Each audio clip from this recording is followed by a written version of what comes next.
রেস্টুরেন্টের মতো চিকেন বল বাসায় তৈরি করুন খুবই সহজে, যা বাচ্চাদের মনকে ভুলিয়ে দেবে এবং বাচ্চাদের পুষ্টিরও যোগান দিবে। নমস্কার বন্ধুরা, আশা করি সবাই খুব ভালো আছেন। টুম্পাস কিচেন অ্যান্ড মিনি ব্লগসে আপনাদের সকলকে জানাই স্বাগত। বন্ধুরা, রেস্টুরেন্টে আমরা অনেক দাম দিয়ে এই চিকেন বল কিনে খেয়ে থাকি এবং বাচ্চারা খেতে কিন্তু খুব পছন্দ করে। বাচ্চারা অনেক সময় আছে চিকেন খেতে চায় না, বা সব সময় কিন্তু আমরা চাইলেই চিকেন রান্না করে দিতে পারি না। অনেক সময় লাগে এই মুরগির মাংস রান্না করতে, যে কোনো মাংস রান্না করতেই কিন্তু অনেক সময় লাগে। এজন্য আপনারা খুব সহজে এই মুরগির মাংস দিয়ে চিকেন বল তৈরি করে দিতে পারেন। চলুন তাহলে দেখে নেওয়া যাক কিভাবে আমি আজ চিকেন বল তৈরি করি। এজন্য এখানে বেশ কিছুটা চিকেনের বুকের অংশ আমি কেটে নিয়েছি এবং ছোট করে টুকরো করে নিয়েছি। এখন একটা ব্লেন্ডারের জারের ভিতর নিয়ে নিচ্ছি। বন্ধুরা, আমি এটা ব্লেন্ড করে নিচ্ছি। আপনারা চাইলে একটু থেতো করেও নিতে পারেন, যেন একটু মিহি মিহি ভাব আসে। দেখুন বন্ধুরা, আমি ব্লেন্ড করে নিয়েছি, কতটা আঠালো হয়েছে। এখন এখানে দিয়ে দিচ্ছি আমি 2 চামচ মতো আদা, রসুন এবং পেঁয়াজ বাটা। এখানে যতটা পরিমাণ লাগবে ঠিক ততটা পরিমাণই আমি দিয়ে দিচ্ছি। এখন দিয়ে দিলাম কিছুটা পরিমাণ গোলমরিচ গুঁড়া।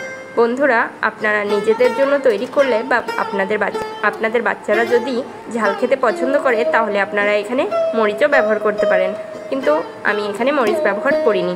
এখন সব কিছু আবার একটু ভালোভাবে ব্লেন্ড করে নিলাম। দেখুন বন্ধুরা, ভালোভাবে ব্লেন্ড করে নিয়েছি। এখন আমি এটা একটা পাত্রে নামিয়ে নেব। বন্ধুরা, খুবই সহজে এই চিকেন বল আপনারা বাসায় তৈরি করতে পারবেন এবং সামান্য উপকরণে। এখন আমি দিয়ে দিলাম স্বাদ মতো লবণ। এখন এখানে দিয়ে দেব 1 চামচের একটু বেশি ময়দা এবং 1 চামচ মতো কর্নফ্লাওয়ার। আপনারা অবশ্যই এই 2টা জিনিস ব্যবহার করবেন, তাহলে বাইন্ডিংয়ে খুব ভালো কাজ হবে। এখন আমি সব কিছু একটু ভালোভাবে হাতের সাহায্যে মেখে নেব। বন্ধুরা, এটা তৈরি করা খুবই সহজ, আপনারা একবার দেখলে নিশ্চয়ই পারবেন। এটা খেতে কিন্তু খুবই ভালো লাগে, বিশেষ করে বাচ্চাদের জন্য তো খুবই ভালো। এখানে মরিচ ব্যবহার করলে কিন্তু টেস্টটা আরও ভালো হবে, কিন্তু আমি এখানে মরিচ ব্যবহার করিনি, যেহেতু আমার বাচ্চা মরিচ খেতে পছন্দ করে না বা সে খেতে পারে না। আপনাদের বাচ্চারা যদি খেতে পছন্দ করে তাহলে কিন্তু এখানে মরিচ ব্যবহার করবেন, তাহলে খুব ভালো লাগবে।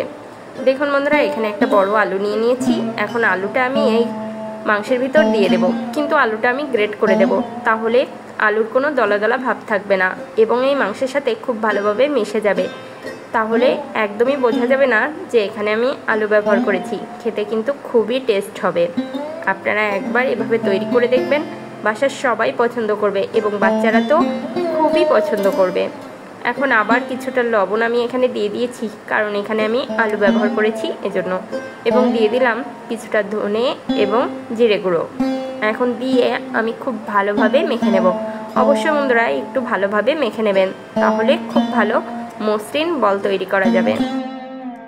বন্ধুরা, আমার এই রেসিপিটা আপনাদের কাছে কেমন লেগেছে অবশ্যই কমেন্ট করে জানাবেন, এবং যদি ভালো লাগে অবশ্যই লাইক, কমেন্ট, শেয়ার করবেন। অবশ্যই বেশি বেশি শেয়ার করবেন, যেন আপনার প্রিয়জনরাও এই রেসিপিটা দেখে বাসায় তৈরি করতে পারে এবং তার বাচ্চাকে দিতে পারে। আমার বাচ্চা কিন্তু মুরগির মাংস খেতে পছন্দ করে, কিন্তু সব সময় এভাবে আমি রান্না করতে পারি না বা সময় হয়ে ওঠে না। এজন্য এভাবে মাঝে সাঝে আমি তৈরি করে রাখি এবং মাঝে সাঝে ডিপ ফ্রিজ থেকে বের করে বাচ্চাকে দিই, খুব পছন্দ করে। এগুলো ভাজতে কিন্তু খুব বেশি সময় লাগে না, কারণ এটা ভাপানো থাকে। বন্ধুরা, আপনারা পুরো রেসিপিটা দেখুন, তাহলে বুঝতে পারবেন কত সহজ পদ্ধতিতে আমি রেস্টুরেন্টের মতো চিকেন বল তৈরি করে দিচ্ছি। দেখুন বন্ধুরা, আমি হাতটা পরিষ্কার করে ধুয়ে নিয়েছি এবং হাতে একটু সামান্য তেল লাগিয়ে নিয়েছি, যেন এই বলটা তৈরি করতে সুবিধা হয়, কারণ এটা খুবই আঠালো থাকে। দেখুন বন্ধুরা, আমি একটা সুন্দর বল তৈরি করে নিয়েছি। এভাবেই আপনারা বলগুলো তৈরি করে নেবেন। এভাবে আমি বাকি বলগুলোও তৈরি করে নেব। বন্ধুরা, রেসিপিটা আপনাদের কাছে কেমন লেগেছে অবশ্যই কমেন্ট করে জানাতে ভুলবেন না। দেখুন আমি তৈরি করে নিচ্ছি। দুর্দান্ত স্বাদের এই চিকেন বল একবার যে খাবে সে কিন্তু বারবার খেতে চাইবে। আর বাসায় কিন্তু এটা তৈরি করা সহজ, কিন্তু রেস্টুরেন্টের দাম কিন্তু খুব বেশি রাখে। এভাবেই কিন্তু রেস্টুরেন্টে তৈরি করে। আবার অনেক রেস্টুরেন্টে কিন্তু স্বাস্থ্যসম্মতভাবে তৈরি করে না, আবার টেস্টিং সল্ট ব্যবহার করা হয়। এজন্য আপনারা বাসায় খুব সহজে সুন্দরভাবে এগুলো তৈরি করে নিতে পারবেন।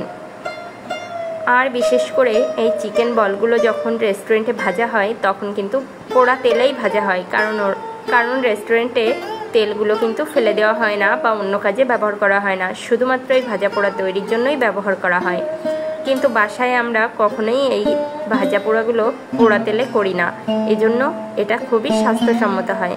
দেখুন বন্ধুরা, কথা বলতে বলতে কিন্তু আমি চিকেন বলগুলো সব তৈরি করে নিয়েছি। এখন এগুলো ভাপিয়ে নেব। ভাপানোর জন্য আমি জল ফুটতে দিয়ে দিয়েছি এবং একটা ছাঁকনি বসিয়ে দিয়েছি।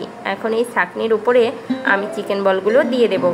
দেখুন বন্ধুরা, এভাবে চিকেন বলগুলো একটু ফাঁকা ফাঁকা করে দিতে হবে, তবে একটার সাথে একটা লেগে গেলেও কিন্তু কোনো সমস্যা নেই, চিকেন বলগুলো অনায়াসেই উঠে চলে আসবে। এভাবে করে 5 থেকে 6 মিনিট আমি খুব ভালোভাবে ভাপিয়ে নেব। একটু ভালোভাবে ভাপিয়ে নিতে হবে, তাহলে চিকেন বলগুলো কিন্তু খুবই সুন্দর হবে এবং যখন আমরা এটা সংরক্ষণ করে রাখবো তখন অনেক দিন পর্যন্ত ভালো থাকবে। আর যখন ইচ্ছা তখন এগুলো আমরা বের করে বাচ্চাকে ভেজে দিতে পারবো। এগুলো ভাজতে কিন্তু খুব বেশি সময় লাগে না, 2-3 মিনিট সময়ের ভিতরেই কিন্তু এগুলো ভেজে দেওয়া যায় এবং বাচ্চারা খেতে খুব পছন্দ করবে। দেখুন বন্ধুরা, আমি সবগুলো দিয়ে দিয়েছি। এখন ঢাকা দিয়ে 5-6 মিনিট অপেক্ষা করব।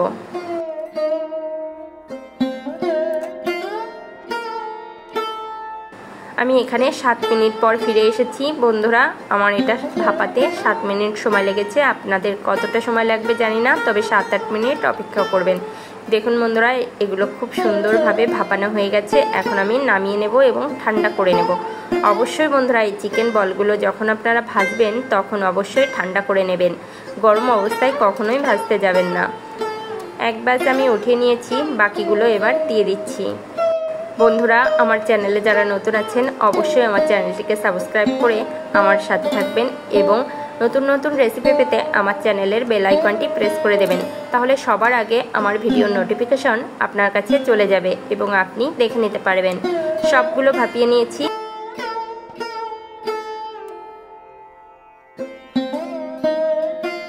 নামিয়েও নিয়েছি। দেখুন বন্ধুরা, কতগুলো চিকেন বল হয়েছে।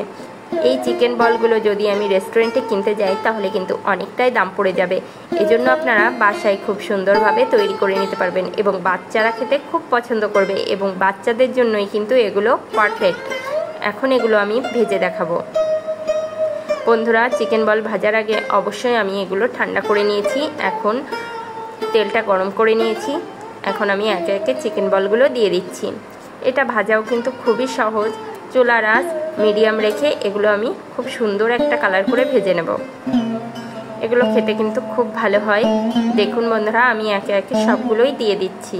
চুলার আঁচ কিন্তু একেবারে হাইতে রাখবেন না, তাহলে কিন্তু এগুলো পুড়ে যাবে, ভালো লাগবে না খেতে। উপরটা খুব সুন্দর করে কালার করে ভেজে নিতে হবে, তাহলে দেখতেও ভালো লাগবে, খেতেও ভালো লাগবে। চিকেন বলগুলো কিন্তু অলরেডি ভাপানো আছে, মানে সেদ্ধ করা আছে, এজন্য এগুলো ভাজতে সময় লাগবে না। এজন্য চুলার আঁচ মিডিয়াম রেখে ভাজবেন, খুব তাড়াতাড়ি কিন্তু ভাজা হয়ে যাবে। হাই হিটে ভাজলে উপরটা খুব বেশি কালার এসে যাবে বা পুড়েও যেতে পারে।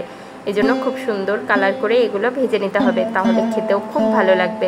আমি একটু উল্টে পাল্টে দিচ্ছি যেন চারিপাশটা খুব সুন্দর কালার আসে। এগুলো আপনারা একটু কম তেলেও ভেজে নিতে পারেন। আমি একটু বেশি তেল দিয়েছি, কারণ এই তেলের ভিতরে আমি আরও একটি রেসিপি তৈরি করব, এজন্য। দেখুন বন্ধুরা, খুব সুন্দর কালার করে আমি ভেজে নিয়েছি। এগুলো কিন্তু একদম পারফেক্টভাবে ভাজা হয়ে গেছে। এখন আমি উঠিয়ে নিচ্ছি। আপনারা চাইলে আরও একটু কম কালার করে ভাজতে পারেন, তবে এই কালারটা আমার খুব পছন্দ, তাই এভাবে ভেজে নিয়েছি। দেখুন বন্ধুরা, ভেজে আমি প্লেটে নামিয়ে নিয়েছি এবং বাকিগুলো আমি ডিপ ফ্রিজে রেখে সংরক্ষণ করব, যা আমি 1 মাস পরেও বাচ্চাকে ভেজে খাওয়াতে পারবো। দেখুন বন্ধুরা, কত সুন্দর কালার এসেছে। সম্পূর্ণ ভিডিওটি দেখার জন্য সকলকে জানাই অসংখ্য ধন্যবাদ। নমস্কার।